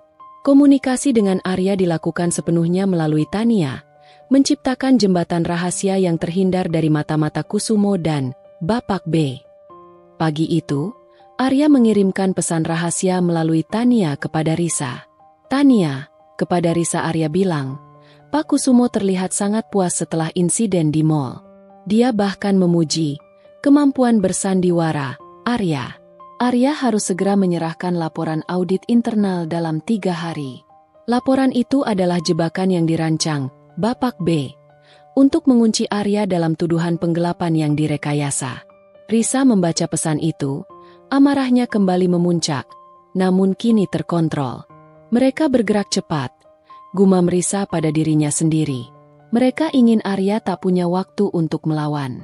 Kita harus lebih cepat. Fokus utama Risa adalah membongkar tabir di balik Tiara, wanita yang menjadi alat pemecah belah dalam sandiwara ini. Tania, dengan koneksinya yang luas di dunia event organizer dan media sosial, mulai menggali informasi. Di kafe tempat mereka sering bertemu, Tania meletakkan tabletnya di atas meja, menampilkan serangkaian foto dan data. Ini yang aku dapatkan tentang Tiara, ujar Tania, suaranya pelan dan serius. Nama lengkapnya Tiara Ayu Sancaka, usia 23 tahun. Bukan freelancer biasa. Dia adalah mahasiswi jurusan Public Relations di universitas ternama, dengan predikat cum laude. Risa terkejut. Mahasiswi? Bukan wanita karir seperti yang kuduga. Benar. Dan yang membuatku merinding, riwayat digitalnya hampir bersih. Seolah-olah dia berusaha menghapus jejak dirinya sendiri. Kecuali satu hal, aktivitas donasi online untuk biaya pengobatan, jelas Tania, menggeser layar tabletnya. Di layar terpampang sebuah laman donasi. Judulnya, Bantuan untuk Ibu Ani, melawan kanker stadium lanjut. Ibu Ani adalah ibunya. Dia sakit parah, butuh biaya pengobatan dan operasi yang sangat besar. Lanjut Tania. Dan lihat ini, Riz. Sejak 2 bulan lalu, tepat sebelum Arya mulai bersikap aneh, tiba-tiba ada transfer donasi dalam jumlah sangat besar, hampir 500 juta rupiah, masuk ke rekening ibunya. Sumbernya anonim, tapi aku yakin, ini adalah umpan beracun dari Kusumo. Risa merasakan hatinya mencelos. Rasa bencinya pada Tiara seketika lenyap, digantikan oleh rasa iba yang mendalam. Tiara benar-benar terdesak. Ia dipaksa memilih antara kehancuran keluarga yang dicintainya atau kehancuran keluarga Risa dan Arya. Arya benar, bisik Risa. Tiara adalah korban sesungguhnya. Ia menjual dirinya, bukan karena uang belanja, tapi karena cinta pada ibunya. Lalu, apa rencana selanjutnya? Tanya Tania. Kau ingin menemuinya, kan? Aku sudah menemukan tempat. Sebuah galeri seni kecil yang sering sepi di pinggiran kota. Aku sudah mengirimkan pesan anonim ke Tiara. Aku menyamar sebagai teman ibunya, dan mengatakan bahwa ada informasi penting tentang donasi yang masuk ke rekening mereka. Umpan yang sempurna. Risa tersenyum tipis. Sempurna. Kau memang otak di balik layar ini, Tan. Kita akan bertemu Tiara besok sore. Aku harus menatap matanya dan mengikat janji aliansi dengannya. Sementara Tania fokus pada Tiara, Risa sendiri tidak tinggal diam. Ia harus memastikan Kusumo tidak bisa lari. Risa menggunakan koneksinya di butik, sebuah jaringan sosialita yang sangat kuat di Jakarta. Risa menghubungi mantan kliennya, Ibu Mira, istri seorang petinggi di Kementerian Keuangan. Ia mengajak Ibu Mira bertemu untuk urusan fashion, tetapi ia menyelipkan agenda lain. Bu Mira, saya punya sedikit kecemasan tentang Arya. Risa memulai percakapan dengan nada khawatir, di sebuah restoran mewah yang jauh dari kantor Arya. Saya tidak tahu harus cerita ke siapa. Setelah insiden mall itu, saya jadi merenung. Arya bilang, ia dipaksa membuat skandal itu. Ada yang mengancamnya. Ibu Mira, yang memang suka gosip, langsung tertarik. Oh ya ampun, Risa, siapa yang berani mengancam menantu saya? Risa tidak menyebut nama Kusumo. Ia hanya menanam benih kecurigaan. Saya rasa ini ada hubungannya dengan proyek besar yang dipegang Arya. Saya curiga ada penggelapan dana yang sangat besar, dan Arya tidak sengaja mengetahuinya. Jadi, mereka mencoba menjatuhkan Arya dengan skandal perselingkuhan. Penggelapan. Ibu Mira membulatkan mata. Ini serius sekali. Siapa pelakunya? Risa? Saya tidak tahu pasti, Bu. Tapi yang saya tahu, Arya sedang mengaudit beberapa laporan yang ditandatangani oleh atasan tertingginya. Jawab Risa, memberikan petunjuk kiasan tanpa menyebut nama. Ini hanya kecemasan istri, Bu. Tapi jika benar ada penggelapan yang melibatkan dana negara, reputasi perusahaan Arya bisa hancur total. Saya mohon, Bu Mira, tolong bantu saya mencari tahu, apakah ada transaksi mencurigakan dari perusahaan Arya yang masuk ke radar suami ibu di Kementerian Keuangan. Risa tahu, Ibu Mira tidak akan bisa diam. Sebagai istri pejabat, Ibu Mira memiliki akses ke informasi sensitif dan naluri berburu yang kuat terhadap skandal. Dalam hitungan jam, informasi tentang Kusumo akan mulai menyebar dan diselidiki secara internal, bukan oleh Arya, melainkan oleh pihak independen yang tidak bisa Kusumo kendalikan. Risa kembali ke rumah, puas dengan langkah strategisnya. Ia berhasil mengamankan 2 front. 1 front Tiara, memastikan ia adalah sekutu, bukan musuh. 2 front Kusumo, menarik perhatian pihak luar, Kementerian Keuangan, untuk mulai menyelidiki Kusumo, membuat Kusumo terdistraksi dan memecah fokusnya dari Arya. Malam itu, Arya pulang, terlihat lelah dan putus asa setelah sehari penuh berpura-pura menjadi suami yang hancur. Ia terkejut melihat Risa yang justru terlihat lebih kuat dan bersemangat. Bagaimana harimu, Mas? Tanya Risa, menyambutnya. Sangat menyedihkan, jawab Arya, memeluk Risa erat-erat. Aku harus mendengar cemoohan dan tatapan kasihan dari semua orang. Tapi aku bertahan. Aku harus tampak lemah, agar mereka lengah. Bagus. Berarti sandiwara kita berhasil, ujar Risa. Sekarang giliranku yang beraksi. Risa menceritakan tentang Tiara dan Ibu Mira. Arya mendengarkan dengan penuh kekaguman dan sedikit ketakutan. Kau berhasil mengetahui latar belakang Tiara secepat ini? Dan kau melibatkan Ibu Mira? Riz, bukankah itu terlalu berisiko? Tanya Arya, raut wajahnya kembali cemas. Risiko lebih besar jika kita diam saja, Mas, balas Risa. Tiara adalah kunci untuk mendapatkan bukti langsung. Dia adalah saksi mata pemerasan. Dan Ibu Mira adalah senjata rahasia untuk menciptakan kegaduhan di atas sana. Kusumo akan sibuk menutupi jejaknya di kementerian, sementara kita fokus mendekati Tiara. Tapi, bertemu Tiara. Arya terlihat ragu. Aku tahu dia korban. Tapi bagaimana jika itu jebakan? Bagaimana jika dia masih diawasi oleh Bapak B? Justru itu. Pertemuan ini harus dilakukan tanpa sepengetahuanmu atau Kusumo. Aku akan pergi ke tempat yang aman bersama Tania, tegas Risa. Aku harus melihatnya. Aku harus tahu apa yang ada di balik mata ketakutan wanita itu. Aku harus meminta maaf atas tamparan yang kau terima, dan kita berdua harus berdamai dengannya. Arya menghela napas. Ia menyadari bahwa istrinya jauh lebih tangguh dari yang ia duga. Aku percaya padamu, Riz. Tapi janji, kau harus hati-hati. Jika ada bahaya, segera batalkan. Tentu. Risa mencium pipi Arya. Ia tahu ia sudah tidak bisa kembali ke hari-hari indah tanpa kecurigaan. Hari-hari mereka kini dipenuhi bahaya, tetapi juga semangat perlawanan yang menyatukan mereka lebih dari sebelumnya. Besok, Risa akan menghadapi Tiara, saksi bisu kehancuran dan kebangkitan pernikahan mereka. Galeri Seni Lintang adalah sebuah tempat yang sempurna untuk pertemuan rahasia. Terletak di sudut sepi kota, dengan pengunjung yang jarang, dan penerangan remang-remang yang menyamarkan identitas. Risa tiba lebih dulu, ditemani Tania yang duduk agak jauh, berpura-pura menikmati lukisan abstrak yang dipajang. Jantung Risa berdebar, bukan karena takut, melainkan karena ketegangan emosional yang mendalam. Ia akan berhadapan langsung dengan wanita yang wajahnya ia saksikan saat suaminya ia tampar. Tidak lama kemudian, Tiara datang. Ia tidak mengenakan gaun merah mencolok seperti di mall. Ia terlihat polos, mengenakan jaket denim dan celana jeans, mencoba menyembunyikan diri. Wajahnya terlihat lebih tirus, dan matanya memancarkan kelelahan yang nyata. Ia memandang ke sekeliling dengan waspada. Pandangan Tiara bertemu dengan Risa. Tiara terkejut, matanya membelalak, seolah melihat hantu dari masa lalu. Ia baru menyadari siapa yang mengirimkan pesan anonim itu. Nyonya Arya? Bisik Tiara, suaranya tercekat. Ia ragu, ingin berbalik dan lari. Risa bangkit.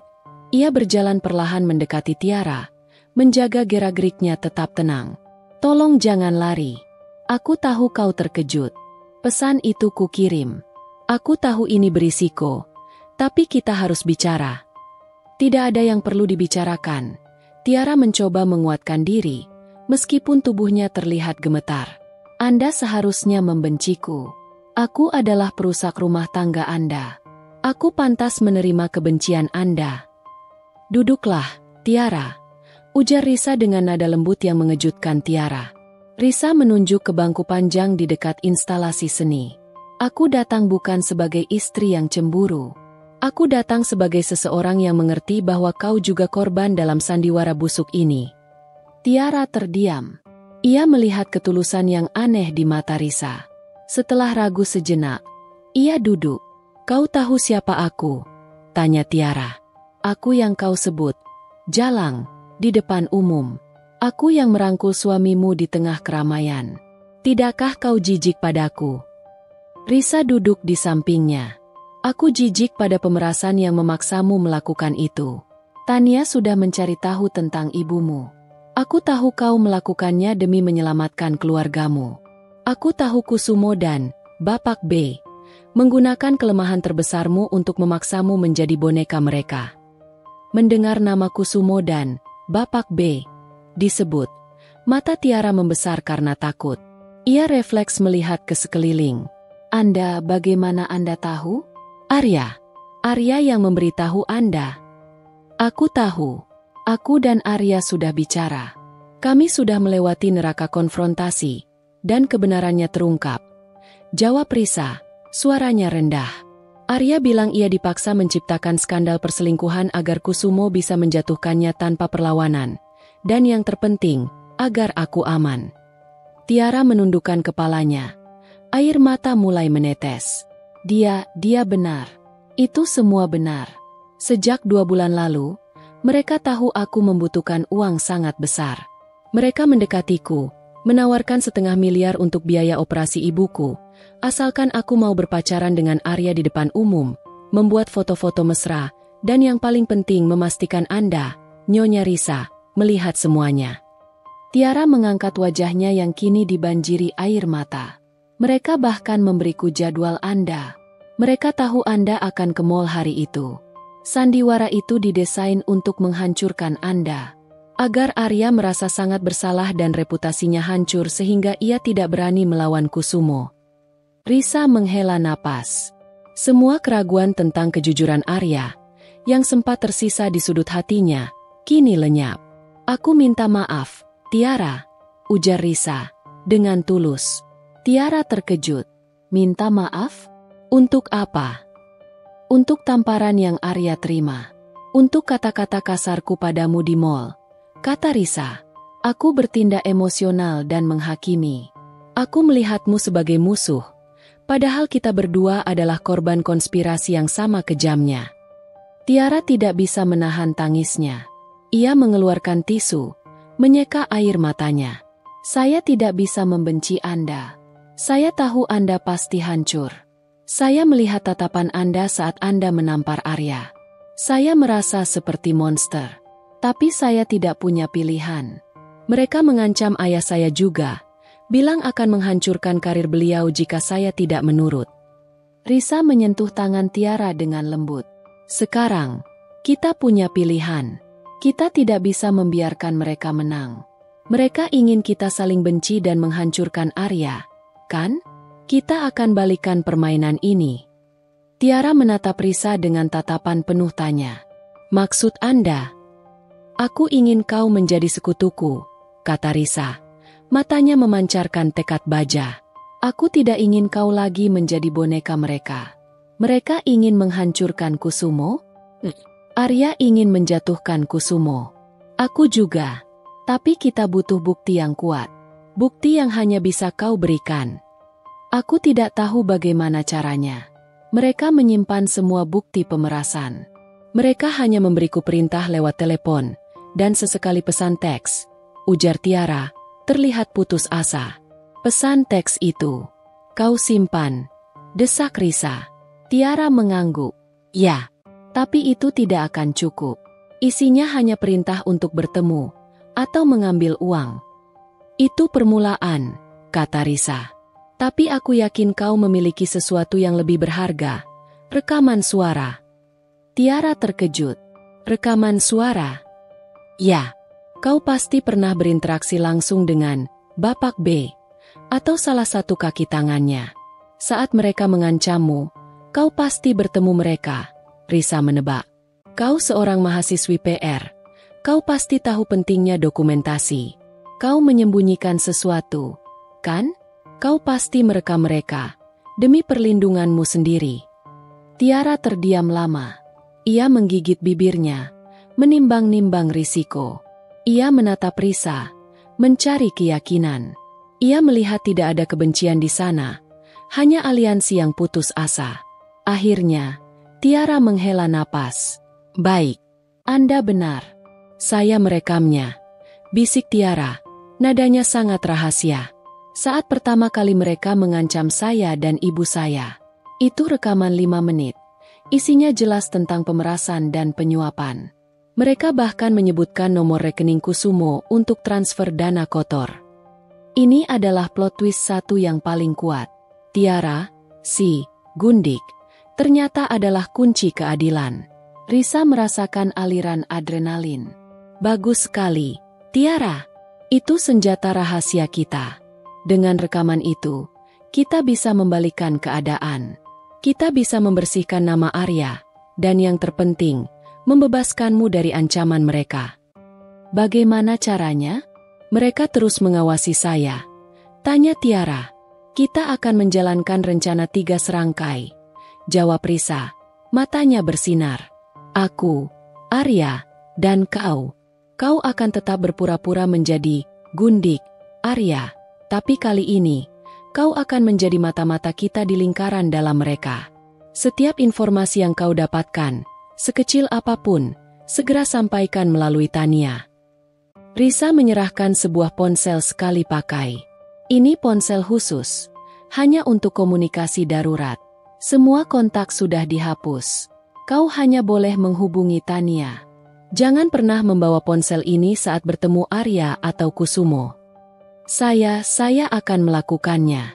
Saya lelah hidup dalam ketakutan, kata Tiara, menggenggam ponsel itu erat-erat. Saya hanya ingin ibu saya sembuh, dan hidup saya kembali normal. Terima kasih, Nyonya Arya. Risa tersenyum. Jangan panggil aku Nyonya Arya. Panggil aku Risa. Kita sekarang ada di kapal yang sama, Tiara. Kita akan memastikan Kusumo membayar mahal untuk setiap air mata yang ia sebabkan pada kita. Tiara mengangguk. Bara keberanian mulai menyala di matanya yang lelah. Baik, Risa. Apa langkah pertama? Langkah pertama, kata Risa tegas, adalah membuat Arya mendapatkan salinan rekaman itu dengan aman. Langkah kedua, kita gunakan rekaman itu untuk menjatuhkan Bapak B dan Kusumo di depan semua orang.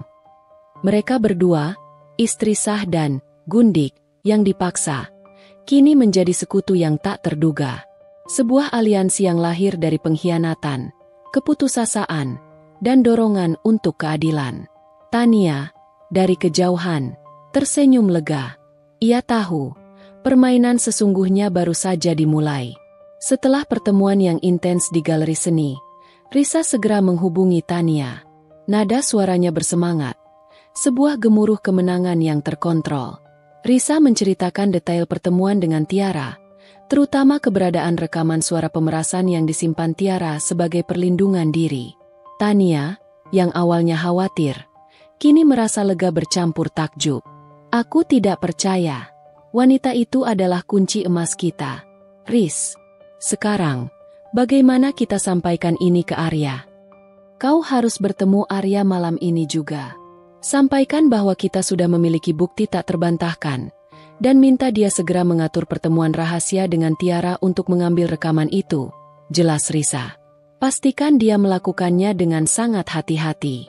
Arya harus bersikap seolah-olah ia sedang marah pada Tiara dan menuntut sesuatu.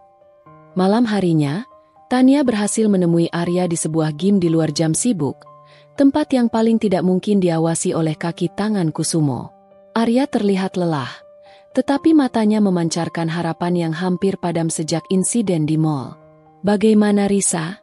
Tanya Arya, langsung ke intinya. Risa baik-baik saja. Lebih dari baik, dia luar biasa, jawab Tania, tersenyum misterius.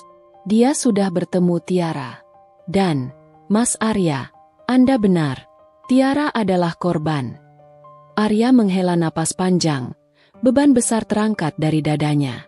Syukurlah, aku selalu yakin dia bukan wanita jahat. Dia hanya terpaksa. Bukan hanya terpaksa, Mas. Dia punya senjata yang tak ternilai. Bisik Tania, mendekat. Dia merekam semua ancaman pemerasan dari Bapak B. Rekaman yang menyebutkan nama Kusumo dan detail penyuapan. Wajah Arya seketika berubah. Dari lelah, menjadi terkejut. Lalu memancarkan api tekad yang membara. Rekaman? Kenapa dia tidak memberitahuku? Dia takut. Mas, takut rekaman itu jatuh ke tangan yang salah, termasuk Anda, Sebelum dia tahu siapa yang bisa ia percayai, jelas Tania. Risa sudah mengikat janji aliansi dengannya. Tiara setuju bekerja sama, tapi dia butuh jaminan keamanan untuk ibunya. Tentu saja, apapun yang dia minta. Arya menggepalkan tangan. Sekarang, bagaimana aku mendapatkan rekaman itu? Tiara meminta Anda yang mengambilnya. Mas, dia akan berpura-pura marah karena Anda memutuskan hubungan setelah skandal dan menuntut uang tutup mulut tambahan. Itu akan menjadi alasan yang sempurna bagi mata-mata Kusumo untuk melihat Anda berinteraksi dengannya tanpa curiga. Ujar Tania, menyampaikan pesan dari Risa. Arya mengangguk. Strategi Risa begitu cerdas dan berani. Ia takjub pada istrinya. Katakan pada Risa, aku akan melakukannya. Aku akan membalas semua penderitaan yang mereka timbulkan pada istri dan Tiara. Keesokan harinya, Arya bertemu Tiara di sebuah kedai kopi sepi. Arya mendekati Tiara dengan wajah muram dan marah. Sandiwara yang mereka sepakati. Kau menghancurkan hidupku, Tiara. Bentak Arya. Suaranya sengaja dibuat cukup keras. Skandal ini merusak reputasiku. Sekarang aku tidak bisa berbuat apa-apa lagi untukmu. Tiara, yang sudah dipersiapkan oleh Risa, membalas dengan ekspresi sedih dan menuntut. Aku hanya boneka. Arya, kau pikir aku mau? Beri aku uang. Uang yang sudah kau janjikan padaku, dan aku akan menghilang dari hidupmu. Di bawah meja, tanpa kontak mata, Tiara menyelinapkan sebuah flash drive kecil ke tangan Arya. Ambil ini. Ini uang terakhir yang bisa kuberikan padamu. Jangan pernah muncul di hadapanku lagi, ujar Arya, sambil memasukkan flash drive itu ke saku jasnya. Sandiwara itu berjalan mulus. Arya segera meninggalkan tempat itu. Ia tidak langsung pulang. Ia pergi ke kantor lamanya, meminjam ruang server kosong yang ia tahu tidak diawasi. Dengan tangan gemetar, ia memasukkan flash drive itu ke komputer. Rekaman itu dimulai. Suara Bapak B terdengar jelas dan mengancam, penuh dengan intonasi kesombongan yang menjijikkan. Bapak B, kerja bagus, Tiara. Uang ini sudah dikirim ke rekening ibumu. Sekarang, dengarkan. Kau harus pastikan Arya hancur. Kau harus membuat skandal itu besar. Dan ingat, kau harus membuat istri Arya melihatnya dengan matanya sendiri. Kusumo ingin Arya tidak punya tenaga lagi untuk melawan. Kami tahu dia punya bukti penggelapan di proyek itu. Tapi siapa yang akan percaya pada omongan seorang suami tukang selingkuh? Tiara. Tapi mengapa harus melibatkan istrinya? Dia tidak tahu apa-apa. Bapak B. Itu perintah langsung dari Kusumo. Kami ingin mereka hancur total. Kami akan menghancurkan karir suamimu. Dan jika kau berani membocorkan ini, ibumu akan mati tanpa pengobatan. Kami punya kendali atas semua ini. Bahkan bukti penggelapan itu sudah kami rekayasa agar menunjuk ke Arya. Kau hanya perlu fokus pada sandiwara perselingkuhan ini. Uang yang kamu dapat adalah penutup mulutmu. Arya mendengarkan dengan napas tertahan. Setiap kata terasa seperti bilah pisau yang menghujam. Ternyata, ancaman terhadap Risa lebih dari sekadar gertakan. Mereka ingin Risa hancur agar Arya tidak memiliki motivasi. Mereka bahkan sudah merekayasa bukti penggelapan agar Arya yang dituduh. Arya menyalin rekaman itu ke beberapa server aman. Ia menyimpan salinannya di tempat yang hanya ia dan Risa yang tahu. Malam itu, Arya kembali ke rumah. Ia duduk bersama Risa di ruang kerja, memainkan rekaman itu dengan volume sangat pelan. Risa mendengarkan dengan mata terpejam, mencoba menahan air mata dan amarah yang bergejolak. Mereka sangat kejam, bisik Risa. Bukan hanya Kusumo ingin menjatuhkanmu, dia ingin menghancurkan jiwamu melalui aku. Arya memegang tangan Risa. Aku minta maaf, Riz. Aku seharusnya percaya padamu, bahwa kau kuat. Aku seharusnya langsung bercerita, bukan memilih jalan bodoh ini. Sudahlah, Mas. Kita sudah melewati fase penyesalan, kata Risa, suaranya tegas. Rekaman ini adalah peluru perak kita. Sekarang, kita harus menyerang balik. Aku sudah mendapat instruksi dari Tania. Kau harus tetap menjaga jarak dariku di kantor. Seolah kau sangat terluka dan terpuruk. Kau harus tetap membiarkan Kusumo dan Bapak B berpikir bahwa mereka sudah menang. Besok lusa, kau harus menyerahkan laporan audit internal palsu itu, dan biarkan mereka menjebakmu. Menjebakku? Arya terlihat ragu. Aku akan dicurigai melakukan penggelapan, Riz. Ya, tapi itu hanya sementara. Kita akan biarkan mereka membuat headline tentang Arya si suami selingkuh dan koruptor. Jelas Risa, matanya berkilat penuh rencana. Saat mereka sibuk menikmati kemenangan mereka, kita akan serang dari arah yang tidak mereka duga, jaringan sosialita. Risa tersenyum penuh makna. Aku sudah menanam benih kecurigaan di Kementerian Keuangan melalui Ibu Mira. Kita sekarang punya 2 senjata. Pertama, rekaman ini. Kedua, tekanan dari pihak eksternal. Kita akan menggunakan Ibu Mira untuk menekan Dewan Direksi agar segera mengadakan rapat umum pemegang saham luar biasa, RUPSLB, dengan alasan skandal penggelapan yang sangat besar. RUPSLB. Arya terkejut. Itu butuh waktu dan mayoritas suara, Riz. Ibu Mira dan suaminya punya pengaruh di sana.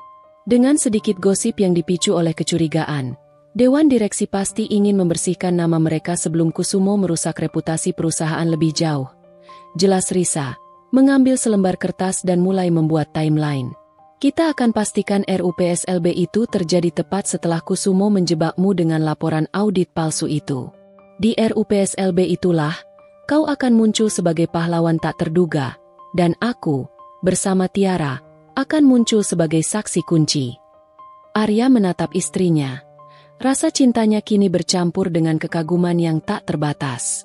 Risa adalah kekuatan tersembunyi di balik kelembutannya. Aku akan melakukan apapun yang kau katakan, Riz, ujar Arya. Aku akan membiarkan diriku dicurigai korupsi untuk sementara. Tapi pastikan, kita harus bergerak cepat. Aku tidak ingin Tiara berada dalam bahaya lebih lama lagi. Risa menggenggam tangan Arya erat-erat. Tentu, rencana ini sudah berjalan. Sebentar lagi, mereka akan menerima balasan setimpal atas kejahatan yang mereka lakukan pada kita semua. Dengan peluru perak, rekaman suara, kini berada di tangan Arya dan rencana strategis Risa sudah tertata rapi. Mereka memasuki fase operasi penuh. Risa, Arya, dan Tiara, 3 orang yang sebelumnya terpisah oleh kesalahpahaman dan ancaman, kini bersatu dalam sebuah aliansi diam-diam yang didorong oleh hasrat keadilan. Arya kembali ke kantor dengan wajah yang sengaja dibuat kuyu dan terpuruk. Ia memainkan peran sebagai suami yang reputasinya hancur oleh skandal perselingkuhan, dan kini tertekan oleh tuduhan penggelapan. Di depan Kusumo dan Bapak B, Arya bersikap pasif, seolah ia sudah kehilangan semangat hidup. Bagaimana, Arya? Kau sudah siapkan laporan audit internal itu? Tanya Kusumo, tersenyum sinis di kantornya.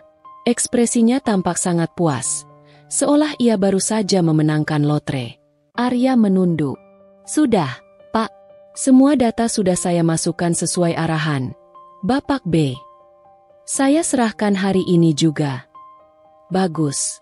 Timpal, Bapak B, yang berdiri di samping Kusumo, tatapannya dingin dan mengancam. Kerja bagus. Arya, kau telah membuat pilihan yang bijak. Setidaknya, istrimu akan tetap aman. Saya hanya ingin semua ini cepat selesai, Pak. Jawab Arya dengan suara rendah. Sukses menyembunyikan api perlawanan di dadanya. Arya tahu, laporan yang ia serahkan adalah laporan palsu yang sudah dimanipulasi, Bapak B, yang dirancang untuk menjebaknya sebagai pelaku penggelapan dana. Ia sengaja membiarkan dirinya masuk ke dalam perangkap emas itu. Sementara Arya menjalankan peran koruptor yang putus asa, Risa dan Tania beraksi di luar. Tugas Risa adalah menjaga tekanan eksternal dan memobilisasi sekutu strategis. Ia kembali bertemu dengan Ibu Mira. Bu Mira, kecurigaan saya benar-benar menguat, kata Risa.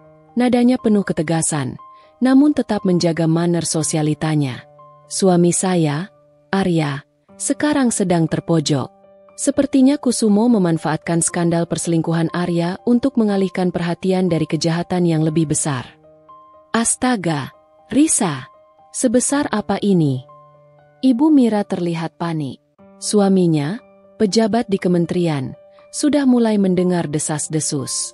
Arya bilang, Kusumo sudah memalsukan laporan audit internal untuk menutupi holes dana proyek miliaran. Dan sekarang, Kusumo sedang mencoba menjadikan Arya kambing hitam. Risa menyampaikan informasi yang ia dapat dari Arya, informasi yang benar, tetapi disampaikan sebagai gosip dari istri yang khawatir. Laporan audit dipalsukan? Ini bisa menjadi skandal nasional. Seru Ibu Mira. Matanya berbinar antara ketakutan dan antusiasme untuk bertindak. Saya harus bicara dengan suami saya. Kita harus segera bertindak sebelum reputasi perusahaan dan negara tercoreng lebih jauh. Tolong, Bu. Suami Ibu harus segera menghubungi Dewan Direksi. Minta mereka segera adakan rapat umum pemegang saham luar biasa, RUPSLB, desak Risa.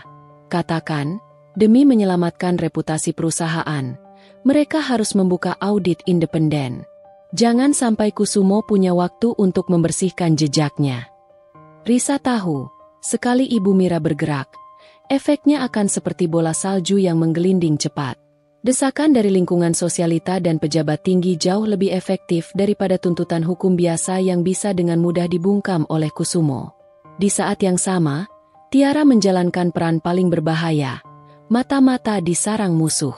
Tiara, yang kini menerima uang dari Arya, dipanggil oleh Bapak B untuk bertemu di sebuah restoran. Bapak B ingin memastikan Tiara tidak akan mengacaukan rencana mereka. Kau sudah ambil uangnya dari Arya? Tanya Bapak B. Dingin. Tiara mengangguk, memasang ekspresi sedih dan ketakutan. Sudah, Pak. Dia sangat marah dan mengusir saya. Saya sudah tidak akan mengganggu hidupnya lagi. Bagus. Arya sudah hancur, istrinya sudah pergi, dan dia sudah menyerahkan laporan audit yang akan menjebaknya. Sekarang, peranmu selesai. Kau akan mendapatkan sisa uang ibumu, dan kau akan menghilang. Ujar Bapak B, sambil tersenyum puas. Jangan pernah lagi menyebut Kusumo atau aku. Jika kau melakukannya, kau tahu konsekuensinya. Tiara menunduk. Baik, Pak. Tapi, bisakah saya meminta satu hal lagi? Saya dengar Ibu Kusumo akan mengadakan acara amal besar. Saya ingin sekali menjadi panitia, sebagai ucapan terima kasih karena sudah membantu ibu saya. Bapak B menatap Tiara dengan curiga. Untuk apa? Hanya untuk membangun relasi. Pak, saya kan mahasiswi PR. Saya janji tidak akan mengganggu Kusumo. Saya hanya ingin relasi dengan istri-istri pejabat. Saya sudah mengakhiri hidup gelap saya, jawab Tiara, dengan nada memohon. Bapak B tertawa meremehkan. Baiklah, aku akan atur. Itu bagus. Kau bisa menjadi topeng kesucian kami di mata publik. Ingat, acara itu adalah acara penting bagi Kusumo. Tiara tahu, acara amal Ibu Kusumo adalah kesempatan emas. Risa dan Arya membutuhkan panggung besar untuk menjatuhkan Kusumo, dan acara sosialita besar adalah panggung terbaik. Tiara segera menghubungi Tania dengan ponsel rahasia. Tiara, rencana berhasil. Aku sudah masuk ke lingkaran dalam. Kusumo akan menjadi pembicara utama di acara amal besar yang diadakan istrinya, lusa. Ini adalah kesempatan kita. Tania, kepada Risa ini dia. RUPSLB dan acara amal akan terjadi hampir bersamaan. Kita harus memajukan jadwal RUPSLB. Risa, yang menerima update ini, langsung menghubungi Ibu Mira lagi. Bu Mira, gawat, seru Risa, membuat suaranya terdengar cemas. Ternyata Kusumo akan memanfaatkan acara amal lusa untuk menutupi jejaknya. Suami ibu harus segera mendesak Dewan Direksi untuk mengadakan RUPSLB besok sore, sebelum acara amal itu. Tekanan Risa berhasil. Dalam 24 jam, kabar burung itu menjadi badai. Kekhawatiran akan skandal penggelapan dana yang disebarkan Risa melalui Ibu Mira, ditambah keraguan atas laporan audit yang Arya serahkan, membuat Dewan Direksi panik. Mereka tidak mau menanggung risiko. Malam itu, Arya menerima panggilan resmi dari Sekretaris Dewan Direksi. Rapat Umum Pemegang Saham Luar Biasa, RUPSLB, akan diadakan besok sore, tepat setelah jam kerja. Arya dan Risa saling berpandangan. Perangkap terpasang. Waktunya untuk bertarung sudah tiba. Mereka hanya punya satu malam untuk menyusun langkah terakhir. Rekaman suara itu sudah disalin ke dalam format presentasi yang rapi. Tania sudah diinstruksikan untuk membawa Tiara ke tempat RUPSLB melalui pintu rahasia. Risa memeluk Arya erat-erat. Besok, Mas, kita akan membersihkan namamu. Dan kita akan membebaskan Tiara. Mereka tidak tahu, tamparan yang kuberikan di mall itu adalah kode perang yang sesungguhnya. Ruangan rapat umum pemegang saham luar biasa, RUPSLB, terasa dingin, namun atmosfernya sepanas tungku pembakaran. Para dewan direksi duduk mengelilingi meja oval yang panjang. Wajah mereka memancarkan campuran ketegasan dan kecemasan. Di satu sisi, Kusumo duduk dengan senyum percaya diri yang angkuh, ditemani Bapak B, yang sesekali berbisik, sementara di sisi lain, Arya duduk sendirian. Wajahnya terlihat pasrah dan tertekan, persis seperti peran yang ia mainkan. Risa tidak berada di dalam ruangan. Ia duduk di ruang tunggu pribadi. Hatinya berdebar tak karuan. Di sampingnya, Tiara duduk diam, memegang tas kecil berisi flash drive yang menjadi bom waktu mereka. Tania berdiri di dekat pintu, siap memberi kode. Rapat dimulai dengan Kusumo yang memimpin dengan suara berwibawa. Terima kasih atas kedatangan Anda semua, Bapak dan Ibu Direksi, ujar Kusumo. Nadanya seolah ia adalah pahlawan yang difitnah. Kita berkumpul di sini karena desas-desus tidak sedap tentang penggelapan dana. Saya tegaskan, desas-desus ini tidak benar. Ini hanyalah upaya menjatuhkan reputasi perusahaan. Salah satu anggota Dewan Direksi, Bapak Handoko, yang didesak oleh jaringan Ibu Mira, angkat bicara. Bapak Kusumo, desas-desus ini sangat serius. Kami mendengar laporan audit internal yang diserahkan Arya menunjukkan adanya holes besar. Kami meminta kejelasan. Kusumo tersenyum sinis, menunjuk Arya. Tentu, kami akan menanyakan langsung kepada Direktur Arya. Arya, silakan jelaskan laporan audit yang Anda serahkan 2 hari lalu. Apa yang Anda temukan dalam proyek ini? Tuntut Kusumo. Matanya menyiratkan kemenangan. Arya bangkit. Ia memandang Kusumo lurus. Perannya harus sempurna. Saya menyesal, Bapak dan Ibu sekalian. Saya mengakui, ada dana besar yang hilang. Seluruh bukti mengarah pada ketidakberesan dalam manajemen saya, ujar Arya. Suaranya dibuat gemetar dan ragu-ragu. Bapak B tersenyum puas. Kusumo memotong dengan cepat, memperkuat tuduhan. Jelas sudah, Arya. Kami tahu Anda sedang mengalami masalah pribadi yang besar. Skandal perselingkuhan Anda di mall telah memengaruhi kinerja Anda. Saya sangat menyayangkan ini. Laporan ini menunjukkan Anda telah menyalahgunakan wewenang dan menyelewengkan dana untuk kepentingan pribadi Anda. Benar, Pak. Saya siap bertanggung jawab, kata Arya, menundukkan kepala. Ia telah memenuhi tuntutan sandiwara, mengaku bersalah atas laporan yang dimanipulasi itu. Seluruh ruangan rapat bergemuruh. Dewan Direksi terlihat kecewa. Arya telah jatuh ke dalam perangkap. Kusumo mengangkat tangan, meminta keheningan. Baiklah, karena Arya telah mengakui kesalahannya, kami akan... Tunggu dulu. Suara itu datang dari Risa. Pintu rapat terbuka. Risa melangkah masuk, anggun namun tegas, mengenakan setelan kantor yang rapi. Tania mengikutinya, dan di belakang Tania, ada Tiara. Kehadiran Risa, yang seharusnya hancur dan menghilang, seketika membekukan suasana. Kusumo dan Bapak B terlihat tercengang. Risa, apa yang kau lakukan di sini? Kau seharusnya di rumah, menenangkan diri setelah skandal suamimu. Seru Kusumo, berusaha menguasai situasi. Risa berjalan lurus ke tengah ruangan, Tatapannya menyapu setiap wajah, lalu berhenti pada Kusumo. Saya datang bukan untuk menenangkan diri, Bapak Kusumo. Saya datang untuk membongkar kejahatan. Jaga bicaramu, Nyonya Arya. Suamimu sudah mengakui kesalahannya. Bentak Bapak B, berdiri dari tempat duduknya. Suami saya mengakui laporan audit yang Anda manipulasi. Tuan, Bapak B, balas Risa. Nadanya tenang namun menusuk. Arya dipaksa mengakui ini. Dan skandal perselingkuhan yang Anda agungkan itu adalah topeng sandiwara yang dirancang oleh Anda dan Kusumo untuk menjatuhkan suami saya. Omong kosong. Kau gila karena cemburu, seru Kusumo. Kini wajahnya memerah. Saya gila? Tapi saya membawa bukti yang waras. Risa menoleh ke Tiara. Perkenalkan, Bapak dan Ibu Direksi. Ini adalah Tiara Ayu Sancaka. Wanita yang kalian kenal sebagai Gundik, suami saya. Padahal, dia adalah saksi kunci pemerasan yang dilakukan oleh Bapak Kusumo dan kaki tangannya. Bapak B. Tiara maju selangkah. Meskipun wajahnya masih pucat, matanya memancarkan keberanian yang baru ditemukan.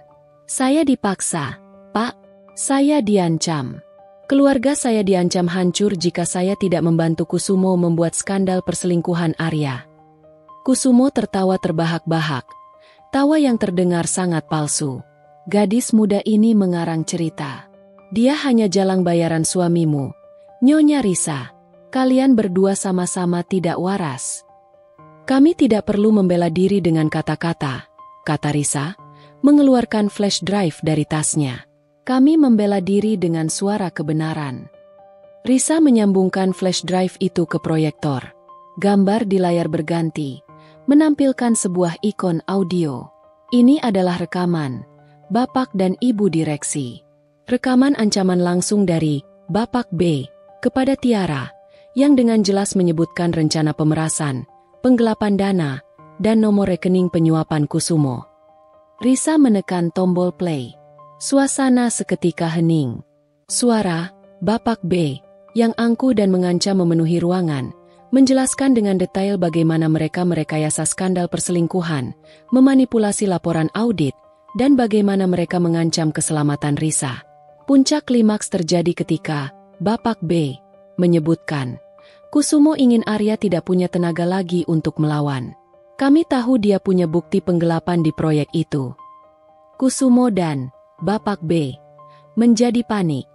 Bapak B mencoba bergegas mematikan proyektor, namun dihalangi oleh Tania yang sigap. Matikan itu. Itu palsu. Rekayasa, teriak Kusumo. Keringat dingin membasahi pelipisnya. Risa berdiri tegak, membiarkan rekaman itu berjalan hingga akhir. Setelah keheningan yang panjang, salah satu anggota Dewan Direksi, Bapak Handoko, menatap Kusumo dengan wajah marah. Bapak Kusumo, ini kejahatan luar biasa. Anda tidak hanya menggelapkan dana perusahaan, Anda juga merusak rumah tangga karyawan Anda. Arya bangkit. Tatapannya kini berubah dari pasrah menjadi api murka. Ia maju, berdiri di samping Risa dan Tiara. Saya memang sengaja bersikap seperti suami yang reputasinya hancur. Saya membiarkan diri saya ditampar istri saya di depan umum. Saya membiarkan diri saya dicemooh, kata Arya, suaranya tegas. Semua itu saya lakukan demi mendapatkan rekaman ini, tanpa membahayakan istri dan wanita muda yang tidak bersalah ini. Arya kemudian menyajikan flash drive lain. Ini adalah bukti penggelapan dana proyek yang sesungguhnya. Laporan audit yang saya serahkan kemarin adalah laporan palsu yang dimanipulasi oleh Bapak B. Inilah bukti yang saya dapatkan selama 2 bulan terakhir, saat saya dipaksa menjadi penjahat di mata istri saya sendiri. Rencana mereka berhasil sempurna. Aliansi tak terduga antara Arya, Risa, dan Tiara telah menjebak Kusumo dan Bapak B ke dalam perangkap yang mereka rancang sendiri. Kusumo dan Bapak B tidak lagi memiliki tempat untuk bersembunyi. Di saat Kusumo diinterogasi dengan keras oleh Dewan Direksi, Arya menoleh pada Risa. Matanya dipenuhi rasa haru. Kau hebat, sayang. Kau menyelamatkan kita. Risa tersenyum. Genggaman tangannya pada Arya menguat. Ia telah mendapatkan kembali suaminya dan membersihkan namanya. Dan yang terpenting, ia telah membantu Tiara menemukan keadilan. Setelah rekaman suara pemerasan dan penyuapan menggema di ruang RUPSLB, suasana berubah total. Kusumo dan Bapak B tak lagi memiliki tempat untuk berlindung. Dewan direksi, yang merasa reputasi mereka dipertaruhkan, segera mengambil tindakan tegas. Segera panggil pihak berwajib. Perintah Bapak Handoko, salah satu direksi yang paling vokal. Kami akan memastikan Kusumo dan kaki tangannya ini diproses sesuai hukum atas penggelapan dana dan kejahatan moral yang mereka lakukan. Kusumo berdiri tegak. Wajahnya merah padam. Topeng kedermawanannya kini terkoyak habis. Ia menatap Arya dengan kebencian membara. Kau akan menyesali ini, Arya. Kau sudah mengkhianati kepercayaan saya. Anda yang mengkhianati kepercayaan seluruh perusahaan, Pak Kusumo, balas Arya. Nadanya tenang dan berwibawa, jauh dari kesan suami yang hancur. Saya hanya mengkhianati sandiwara Anda. Saat pengamanan datang untuk membawa Kusumo dan Bapak B keluar, Risa berjalan mendekat. Ia menatap Tiara, wanita yang telah menjadi kunci kebebasan mereka. Tiara, panggil Risa. Suaranya lembut. Terima kasih. Kau sudah sangat berani. Tanpa rekamanmu, kami mungkin tidak akan bisa membuktikan apapun. Tiara menatap Risa. Air mata kembali menggenang. Namun kali ini air mata kelegaan. Saya yang seharusnya berterima kasih. Risa, Anda tidak membenci saya. Anda percaya pada saya. Saya bisa melihat ibu saya sekarang tanpa rasa bersalah dan ketakutan. Pergilah ke ibumu, Tiara, ujar Risa. Semua bukti sudah di tangan Dewan Direksi. Kau sudah aman. Kau tidak lagi menjadi boneka siapapun. Tiara mengangguk. Ia memeluk Risa erat-erat. Pelukan yang melambangkan berakhirnya permusuhan dan lahirnya rasa hormat. Saya harap Anda dan Arya bahagia. Anda berdua adalah pasangan yang luar biasa. Tiara pamit pergi, melangkah keluar dari ruangan itu dengan beban yang sangat besar terangkat dari pundaknya. Tania, yang selama ini menjadi jembatan komunikasi rahasia, menghampiri Risa dan Arya. Misi berhasil. Aku tidak percaya kita berhasil menjatuhkan Kusumo. Ini akan menjadi berita besar. Kita tidak akan melupakan jasamu, Tania, kata Arya, memeluk sahabat istrinya itu. Kau sudah mempertaruhkan banyak hal untuk membantu kami. Setelah situasi di ruang rapat mereda, Arya dan Risa meninggalkan gedung itu. Mereka berjalan beriringan menuju mobil. Keheningan menyelimuti mereka. Keheningan yang berbeda dari sebelumnya. Kali ini penuh makna dan kelegaan. Saat mereka tiba di apartemen, Risa langsung merangkul Arya di ruang tamu. Aku sangat bangga padamu, Mas, bisik Risa. Kepalanya bersandar di dada Arya. Kau melakukan hal yang benar, meskipun dengan cara yang salah. Kau adalah suami terbaik. Arya membalas pelukan itu, memejamkan mata, membiarkan semua ketegangan 2 bulan terakhir runtuh. Aku yang bangga padamu, Risa. Kau adalah wanita paling kuat yang pernah ku kenal. Saat aku melihat kau berjalan masuk ruang rapat itu, aku tahu kita akan menang. Kau bukan hanya istri, kau adalah benteng pertahananku. Arya melepaskan pelukan, memegang kedua tangan Risa, menatap matanya dalam-dalam. Ada satu hal yang harus kita bereskan, sayang. Tamparan di mall itu. Dan pilihan bodohku. Aku sudah memaafkanmu, Mas, sela Risa. Aku tahu, tapi aku harus mengungkapkannya, kata Arya.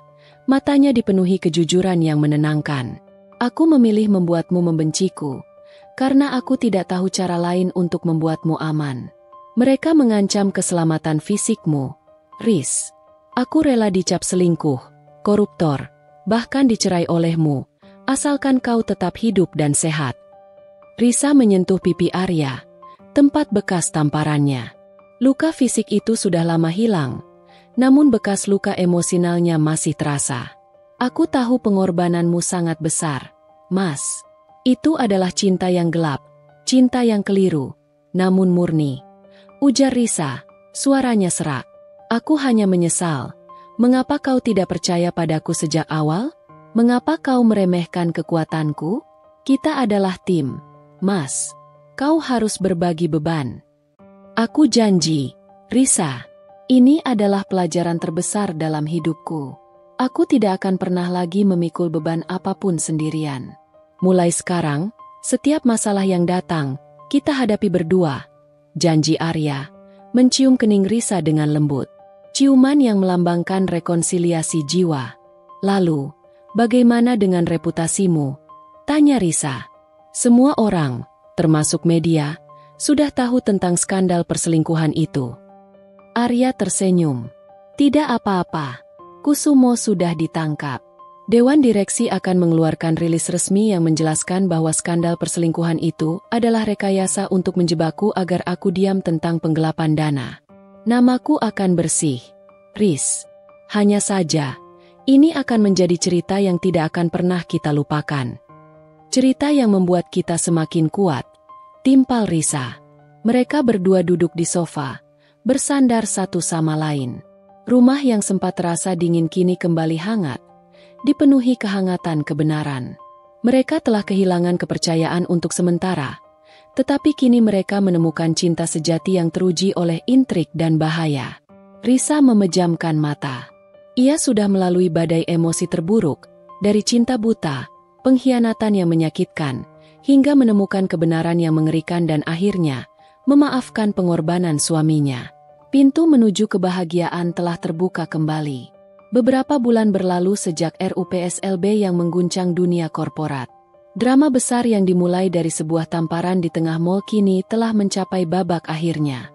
Kusumo dan Bapak B telah diproses hukum atas penyelewengan dana dan pemerasan. Bukti yang diberikan Arya, Risa, dan Tiara sangat kuat. Keadilan telah ditegakkan, dan kabut hitam yang menyelimuti rumah tangga Risa dan Arya telah sirna sepenuhnya.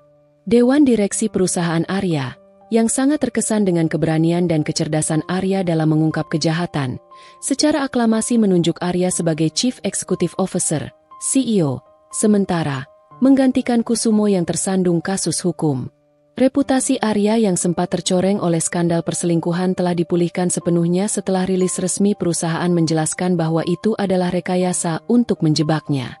Arya kini bukan hanya seorang direktur, melainkan pemimpin yang teruji dalam badai. Sore itu, Risa dan Arya duduk di teras rumah baru mereka. Rumah yang lebih tenang, jauh dari hiruk-pikuk kota, tempat mereka bisa memulai segalanya dari awal. Risa memandangi kebun kecil yang ia rawat sendiri. Wajahnya memancarkan kedamaian yang lama hilang. Aku masih tidak percaya, Mas, ujar Risa, menyesap teh hangatnya. Semua ini berakhir. Rasanya seperti kita baru selesai syuting film thriller yang sangat panjang. Arya tersenyum, merangkul bahu Risa. Dan kita adalah bintang utamanya. Sayang.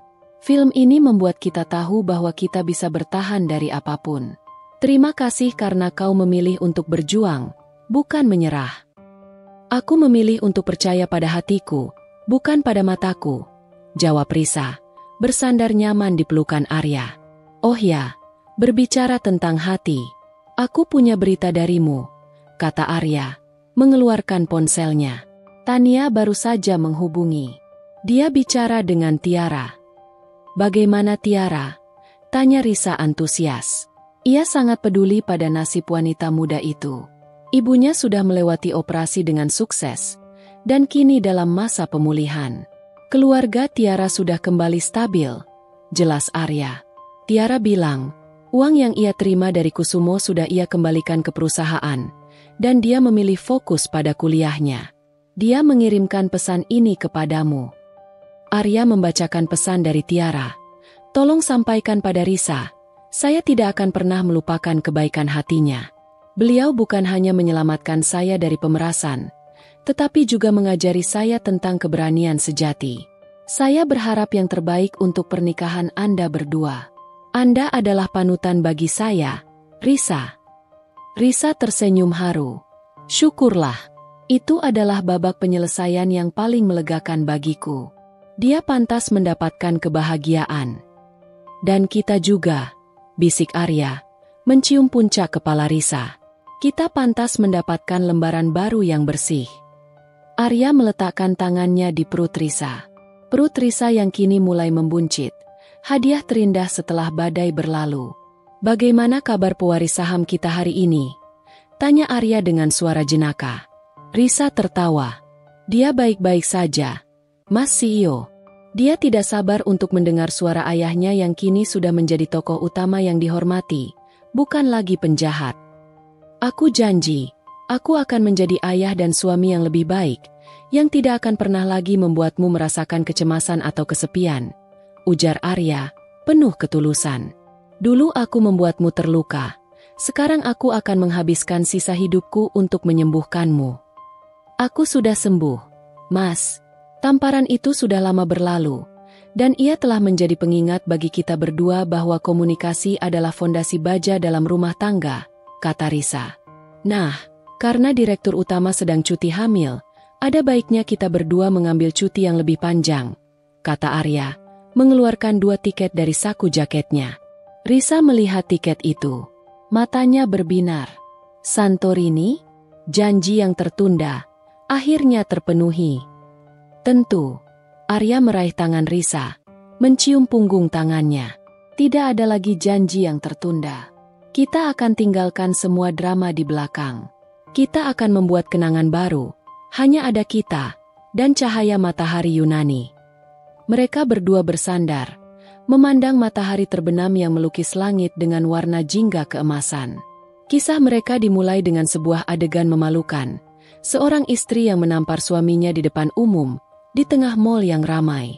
Sebuah tamparan yang dipicu oleh pengkhianatan yang tidak nyata, namun membawa mereka pada kebenaran konspirasi yang sesungguhnya. Mereka telah melewati api, pengorbanan, dan keputusan sulit.